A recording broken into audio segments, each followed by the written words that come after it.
Hello, everyone. Welcome to the Psychology and Spirituality, a Bridge to a Better Life discussion. I'm your host, Marcia Trajano, and here with me is my co host, Jussara Korngold. Jussara is the Secretary General of the International Spiritist Council and former President and current Vice President of the United States Spiritist Federation. For the past 30 years, Jussara Korngold has been volunteering as a counselor in fraternal conversations in several Spiritist institutions. Thank you so much for joining us today. The Psychology and Spirituality program is sponsored by several organizations such as AMI Brasil, the United States Spiritist Federation, TV Mansão do Caminho, and the International Spiritist Council. Make sure you hit subscribe if you haven't already done so. And if you'd like to check out more information, please come to the www.spiritist.us channel. If today's topic of interest for you, we would like to recommend several books that are based on this topic, and I'm going to show them now. Please see those three books. They're lovely books: Finding Peace and Health, Wake Up and Be Happy, and The Conscious Being. If you want to acquire those books, you can go to Leal Publisher Spiritist Books at www.lealpublisher.com. The other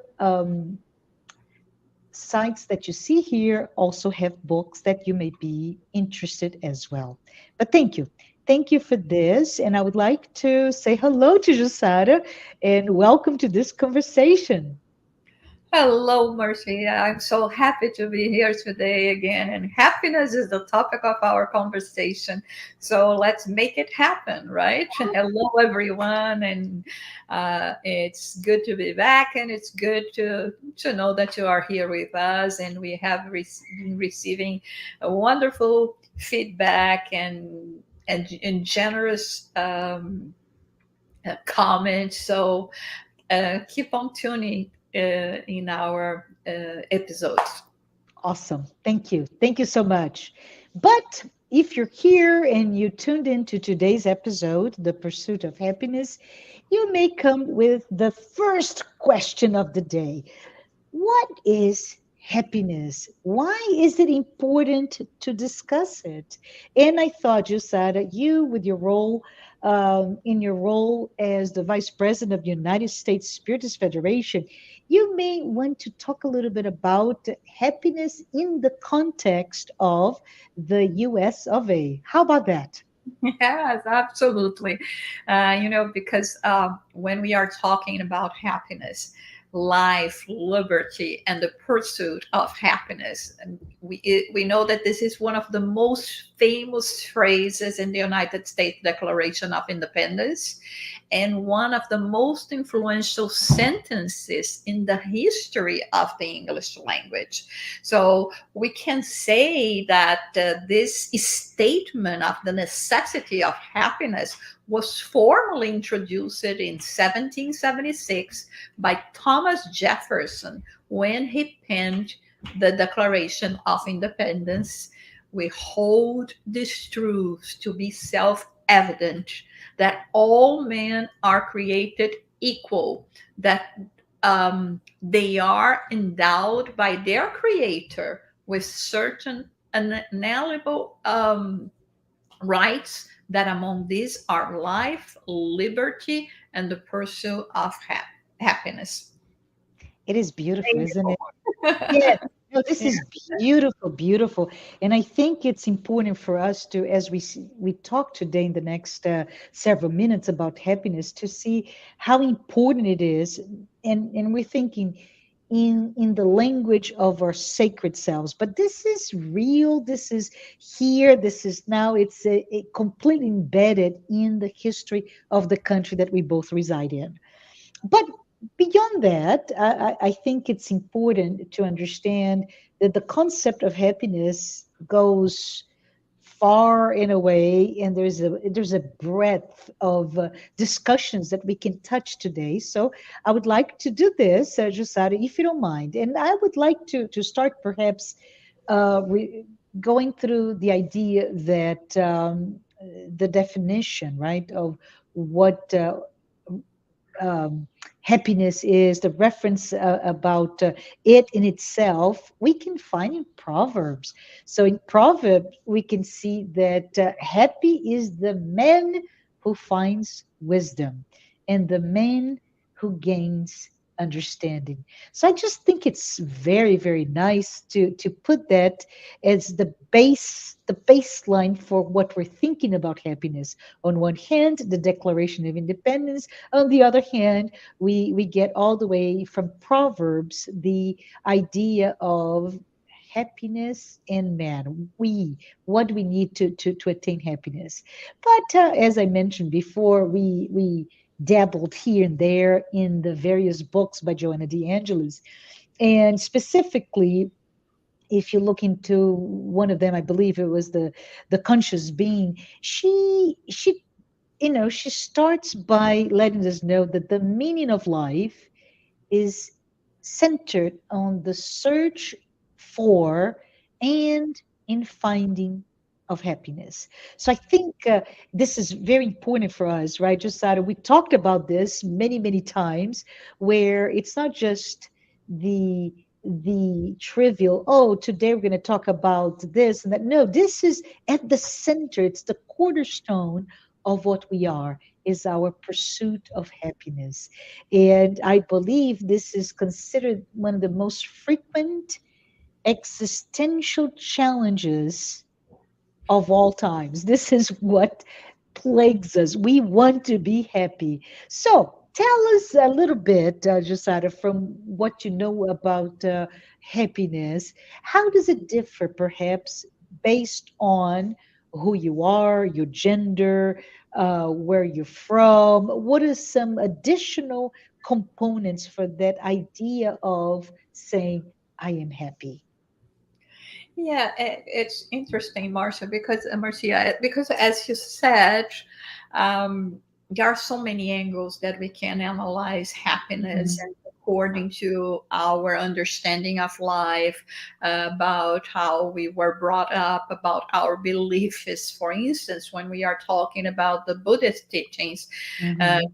Buddhist ultimate happiness is only achieved when we overcome craving in all forms, which I mean, we will find commonplace in terms of the definition of happiness in several philosophies, religions, when they invite us to, to be courageous enough to go inside of, of us, knowing the self, thinking about something that is grandiose than just what we have and the material Mhm. aspects of life. And even when we are talking about the material aspects of life, happiness Mhm. will be completely different from my point of view than your point of view. Not completely be different, I say, but in many points. Even Mhm. if you think about something very simple, choosing a fruit of your preference. Yep. uh, the fruit that may be the fruit of your preference may be exactly the one that I can't not eat at all, and that I really don't like it. And this is going to be a happy event if I have to consume this fruit by any chance. So, and according to our maturity, and here we are not just talking about spiritual maturity, which is obvious, but also about our physical, development. So, what represents happiness for a child, feeling safe in the household with, uh, parents. And people around them, not necessarily is going to be the same. Yeah. And of course, we know it's not going to be the same when we become adults. Mhm. In terms of other philosophies, and even, in terms of spiritism that we talk about as well, is the understanding of this kind of progress, understanding what we are here. And this is this kind of, broadening our perspective is actually what brings us happiness, especially when we are thinking about the loss of loved ones. One Yeah. thing is for us to think about the loss of a loved one, which is a very unhappy situation, Mhm. thinking that they are lost from us for forever, And another thing is when I think that no, they're just in a different dimension, and soon enough we are going to be together, and we'll have the opportunity of having new experiences together. It's absolutely critical for us, right? How we deal with those losses as well. So thanks for bringing that up. I think also if you put from a material perspective, Josara, it's interesting for us to think that that happiness is considered the central focus, as I mentioned before, for what we want to achieve in life, yet it is so elusive, right? Can we say everybody in the planet is happy? No, not at all. We are all pursuing it, but very few of us are able to say, I'm happy. And from that cultural, and we talked about Buddhism, we talked about other types of religions, Christianity, etc. We have definitions, but Josara, it's really important for us to acknowledge it is hard to achieve the goal of becoming happy. And often we confuse the idea of I am happy, right, with the idea of experiencing pleasure, whatever that is. So it is um, misconstrued, mischaracterized, and Joanna de Angelis, as the source of our study today, says it is the reason why most of us become frustrated and tormented when we cannot find happiness when we do everything we think is right, meaning all the material types of things that we, illusory things that we think are the source of happiness. So, also, just before I go back to you, it's important for us to think that there is a cultural element. For example, as you said, child, adult, but also if I am raised in a certain family with a certain type of discipline or a certain type of ethnic, cultural background, my ideals for happiness will vastly different from somebody from a different place, a different background. So, from that perspective, the idea of happiness, the vision, if you will, of what it is to be happy is somehow perceived to be distorted simply because it's defined so differently. It is relative, it's not absolute as we know it. So when we have it all there, it's I call the soup of definitions of happiness. We have another dimension, which is it's really a Western definition of happiness, and it's relatively new, the idea that we all, Jussara, we all must be happy in order to be happy. We must demonstrate a sense of comfort and happiness that if we don't, we are failing. So, from that perspective, it's important for us here, as we're talking about this topic, to understand that unlike what the media, right? Social media or larger, different types of media outlets define happiness. If you're not happy, it does not mean there is something wrong with you. This is a wrong conclusion, and it is important for us to start this conversation with this notion. It's okay not to be okay. It's okay not to be happy because happiness is a continuum. And I think, Jussara, you're going to talk a little bit more about those types of happiness and ranges of consciousness, right, and maturity. So I wanted to get back to you an opportunity to talk more, but I was thinking, Jussara, what in your mind, what are the components that will lead us to be happy? Yeah. Uh, I'll go. I'll get there because you. I mean, you mentioned so many interesting things, and Hmm. one of them, while you were talking, was I was thinking about the persona and all this that you said, that we have to present ourselves in a certain. Hmm. So it's we go with the fake till you make it. Yes. But the thing is, sometimes we are so used to fake it, right? Yeah. To put this persona that we do not realize that behind this person, oh, now I have to present myself like this, I Yeah. have to be like this. There is happiness because I have a concept of happiness that doesn't necessarily translate into happiness. And Yes. maybe it's there and I'm not paying attention to it because we take for granted so many things, right? When Jesus said happiness is not of this world, it's something that I see so many people commenting about it, just saying, oh, don't expect to be happy because happiness is not of this world. This is not what Jesus was trying to tell us, especially because he came here Hmm. exactly to lead us to a path of happiness, to a Correct. peace.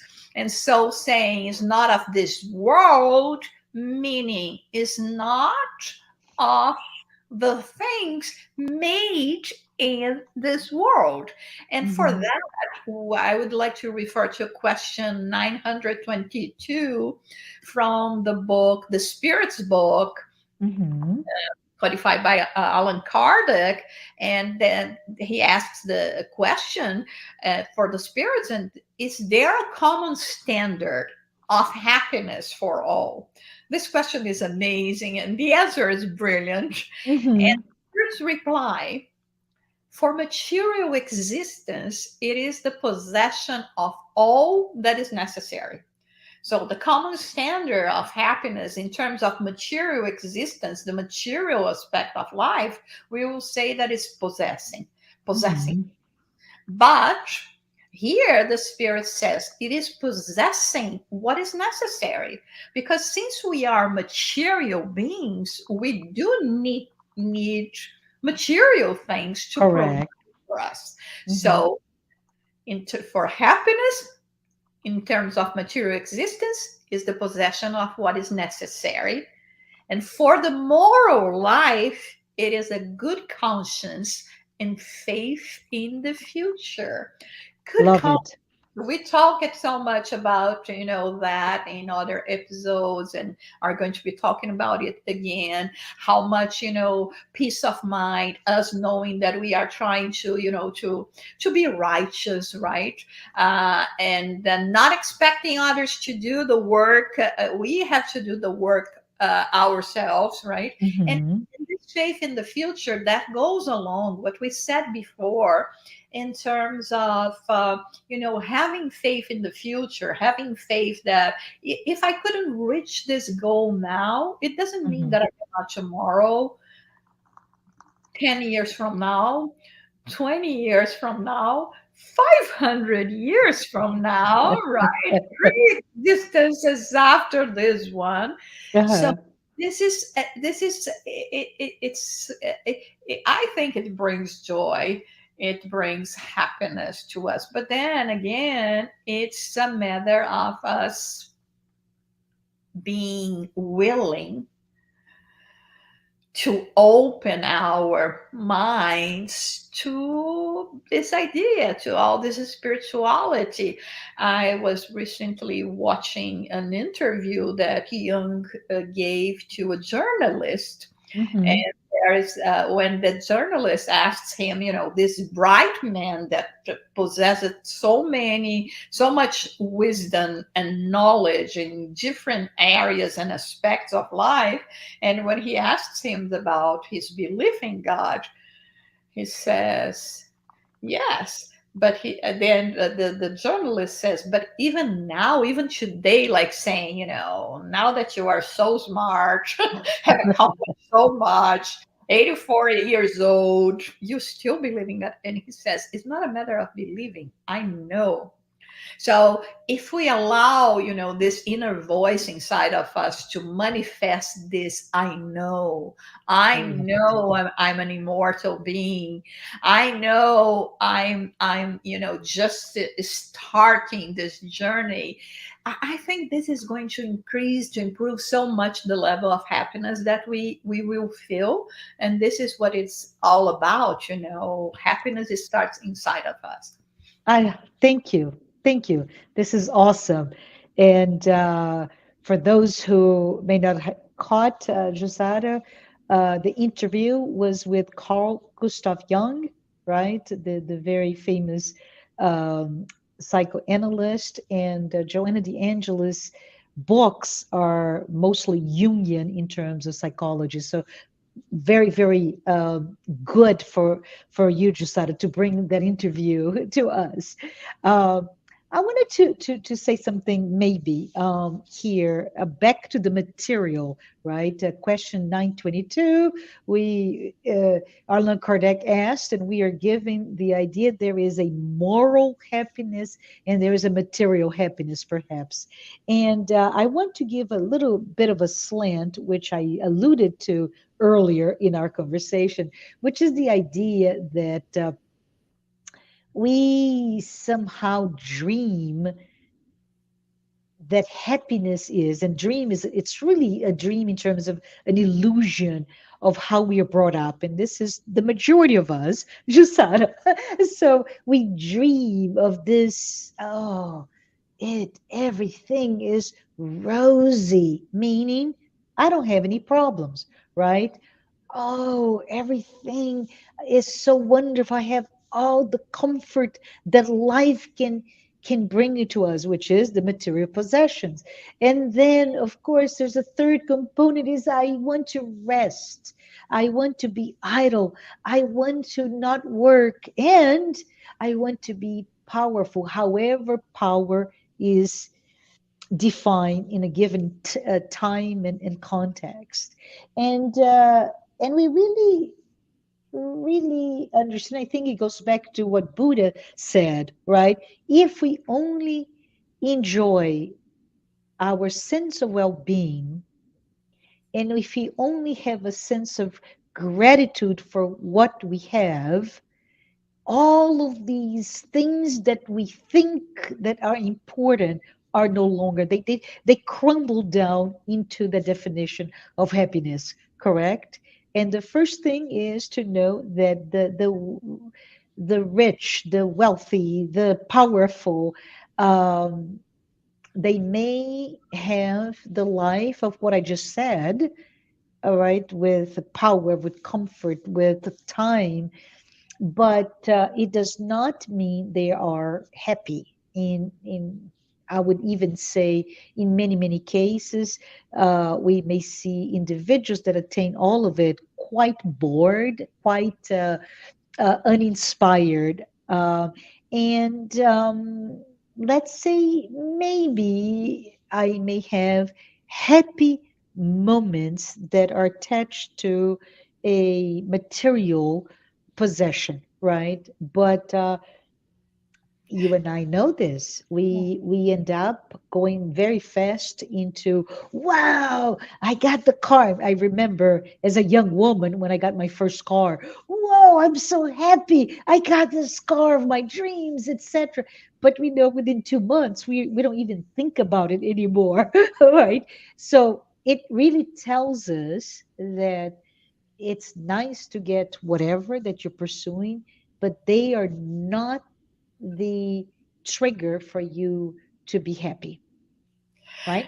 Yeah, Marcia, there is a study that says that in the US, for example, they have studied that have measured happiness, and it Mhm. has not increased significantly since at Mhm. least 1947, Yeah. despite massive increases in wealth and income. And we are Yeah. talking pause pause a Second World War. Yeah. So uh, and they show the how little actually the increase in technology and wealth and in income has not had an effect. Yeah. And in terms of the studies for the from that we can find in the positive psychologists. They have Mhm. been asking what it actually makes people happy. And they Yes. say money, love, and health only affect our level of happiness by up to 10%. So the other 90% is not in money, love, and health. And That's we are very important for us to think and about it, right? Yeah. to that. I'm just paying Mhm. attention on the 10%. I don't value the 90%. Like I said before, we take Yeah. for granted when we say, especially if we're talking to young people, sometimes we say, oh, you're complaining about, let's say, a headache. Thank God you have a Yeah. head, right? Oh, come on, don't come with that. But yes, this is something that we have to acknowledge. The possibility, the physical possibilities that we have. Family. Even if sometimes they say, "Oh, but I have a dysfunctional family." Okay, but you have a family, and there are so many Yes. people that would like to have one and don't have, and would trade their position with you. Just to Yes. have a Yeah. loving member next to them, because we Yeah. know, we may have this struggle or problems with family members, but it's still, if asked if we would like them to be removed from my life, I think in the many cases we would say, no, no. It's Yes. not that I'm talking about, right? So I think, like you were saying, and bringing all this background that we have, all the possibilities that we have, we really have to start paying more attention to this noble Yes. sentiment that is gratitude. Yeah. Yeah. Yeah. So we can see as you talk here that happiness really has to do with who we really are deep within, right? So that the need for authenticity, right? And not what we the persona, right? What we want people to consider me to be. So it's very interesting when we talk about the difference between me, Marcia, and the Marcia that I'm desperately faking until I make it, trying to be. There is a delta. And a lot of time, our sense of happiness has to do with the how that delta between what I want to be and what I am now pushes me to acquire. So, for example, um, I want to be respected, and this is all fiction, right? So, I want to be respected. So, to be respected in my framework, I want to be a professor, respected. To be a professor, I need to have a PhD. Therefore, I need to go to school. Going to school is what's going to make me happy. Do you see the difference? And that's very interesting when we start to look at that, because as you said, Jussara, the fruit may not be the same. You choose, I don't know, what do you want to choose? Watermelon, I choose cherry, and we're completely different. And it really has to do with that sense of, in terms of personal definition of happiness, of where we want to move on to. But what Joanna brings to us as well as the idea that it there are phases of happiness, and I think you start to talk about it, Jussara, but I just wanted to tell what they are, and we can talk more, which is we go from sensory phase to a sentiment phase to that idealistic phase of our own psychological growth, right? So, sensory phase, think about the baby, right? The baby, the young child. And at that time, gratification ends in often in dissatisfaction once you get we receive what you're striving for, right? Which is, I want milk or I want to eat. And once I'm hungry again, I am dissatisfied. It's in that sense. It's has a sense of gratification, but there is a cycle when that is fulfilled and when you, um, frustrated, depressed, or anxious again. When we move on to that sentiment phase, we are now moving into the realm of feelings, but we're not there yet. So we confuse, and we're going to talk more about it, right, Josada? But we confuse the attainment of a feeling towards somebody else as the attainment of pleasure with that somebody else, and it may lead in a bad phase, to this sense of possessiveness, infatuation, jealousy, etc. In the last phase, which is that idealistic or transcendental phase, it's the search for self-discovery. Now, I want to spend a little bit more time here because in the end, this is what we're here to tell you what happiness is. It's all about this self search for your authentic self, no longer your persona. And in that, you go through a journey of self discovery that will lead to self realization, that will lead in selflessness, which usually is translated into charitable acts, into service, etc. And so, what we talk about here is, let's not be too harsh on ourselves. it What we define as our sense of being happy goes through phases, and those are maturity of your spiritual maturity and emotional maturity, but it changes to a point that is truly transcendental, and it has very little to do with things that have a monetary value, right? So from that perspective, do you want to talk a little bit more, Jussara, about what is to be happy? Um, oh, while you were talking about, these Hmm. different phases, I was thinking about the sensory phase when we talk Hmm. about baby and how, what before was a source of amazement to us, really, enchantment. Like, a baby, the first time it touches something that is cold and, uh, trying to make a sense of, and then, let's say, feeling the pleasure of, tasting something that is cold or something that is raspy or warm, or, uh, Hmm. so the different surfaces. And today we don't allow ourselves to be amazed by that anymore. Like, Hmm. look at a beautiful sky. Yes. It's always there. I look at the sun, it's always there. I look at the stars, and I think we are hindering ourselves in this sense, because we're not giving ourselves anymore to this, to this feeling of enchantment.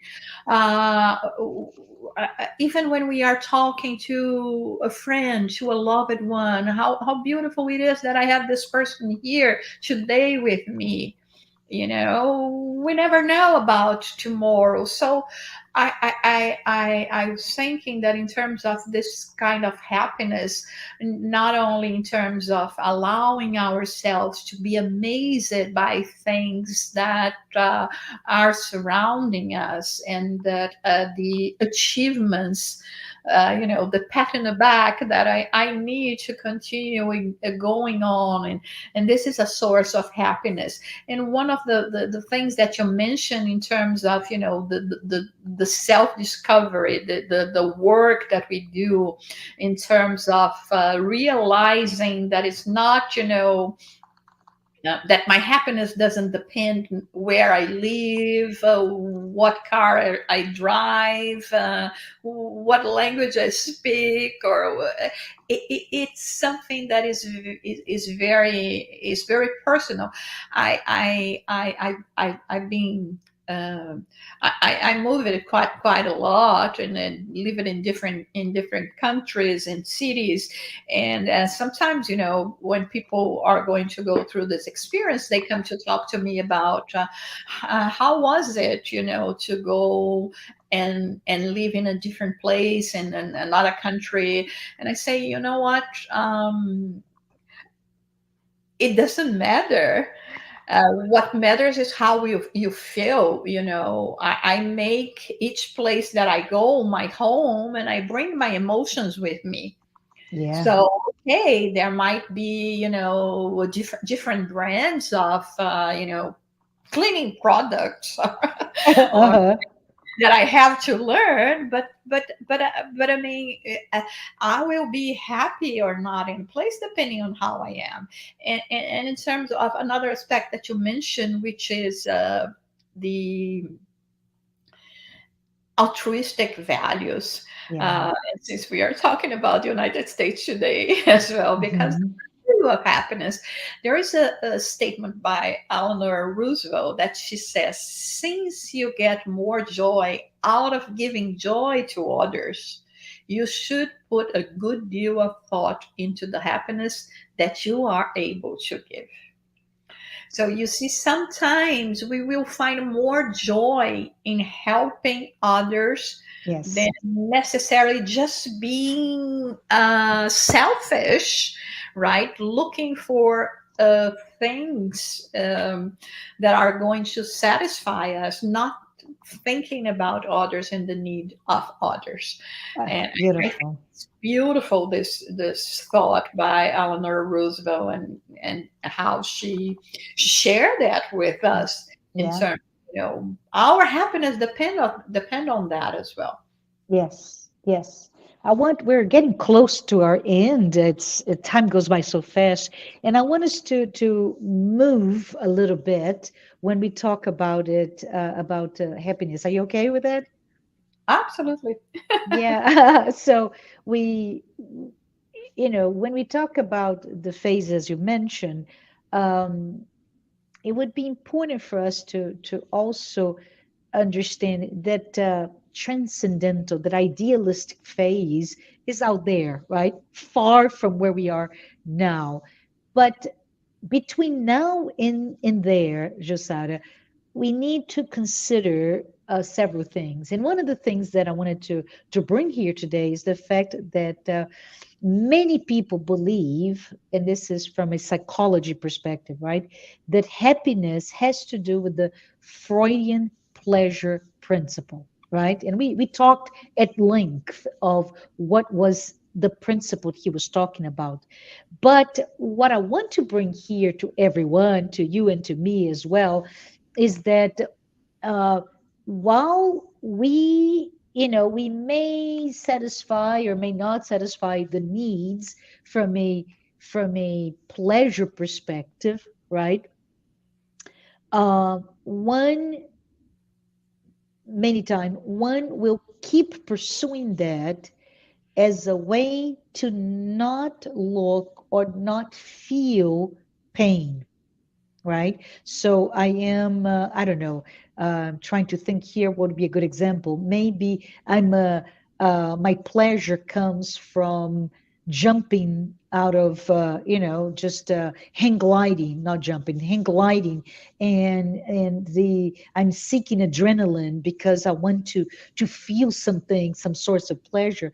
But what I'm doing is I'm pushing away the potential feelings of pain by looking at myself, right? So it's important here for us to know that yes, pleasure is okay. It depends on your phases, and no pursuit of pleasure is only about 10% of what makes you happy. Uh, Not looking at yourself, hiding behind some sort of escapist activity will not prevent you from suffering, because we know pain cannot be avoided. It is a natural part of our evolution. It does not mean that pain equals unhappiness. And this is really important, right? Pain is simply a mechanism to push us to keep moving toward our own growth. So when we talk all this, we bring to us the notion of our ego, right, and ourself. And one of the things that I wanted to maybe for us to close here, Jussara, is to know that so long we consciously or not, right? So long we attach attaining happiness with satisfying the desires of my ego, we will not be happy. And we can keep doing it, but we will not. And this is basically because once that, however, whatever desire is attained or reached, then I become attached to it, and it becomes the source of my frustration or of anxiety. Right? I'm afraid there is a whole lot of science behind this idea, and it's what leads retail to prevail in a capitalist world that we live in, but not part of our discussion today. But right, so we want to do something and we attain. It's ephemeral, it goes away, so you want some more, and that leads to a source of pain, even when we don't want to feel pain. And by not wanting to feel pain, I keep pursuing uh, artificial pleasures, material pleasures. Ooh, it's a lot of stuff. Very important what you said, because it's exactly that. When we are just living in the ego, we don't even acknowledge that there is a self, or I'm not interested, because every time I try to go there, it is painful. And when it's painful, I look for escaping mechanisms so that Yes. I don't have to deal with what is there. I don't remember his name, but I have a quotation from I think he's either a psychologist or a psychiatrist. Sorry, I don't remember his name, but he said something that the human beings are the only animals that look for danger on purpose. So when we think about that, it's Mhm. horrible. He Yes. said, Yeah. look at nature. Animals do not go looking for things that can put their life in danger. I mean, yeah, they have to hunt because they have to survive, and so they have to risk themselves. But it's just because of surviving. It's not like us, go paragliding and other things, because I just I'm looking for escaping mechanisms so that I Mhm. don't have to deal with my feelings, with my emotions. Mhm. So, in this way, is like, I try to fill the void with things that are not going to be lasting, and Mhm. is not going to prevent us, from making this journey. And so the thing is, the sooner we do it, the sooner we acknowledge that, the sooner we will see that it's so much easier for us to satisfy ourselves than the ego, because the ego is like a non-stop demanding, Yes. Yes. very demanding, because like you said, as soon as I acquire something, there is something else, there is something else, because it's empty.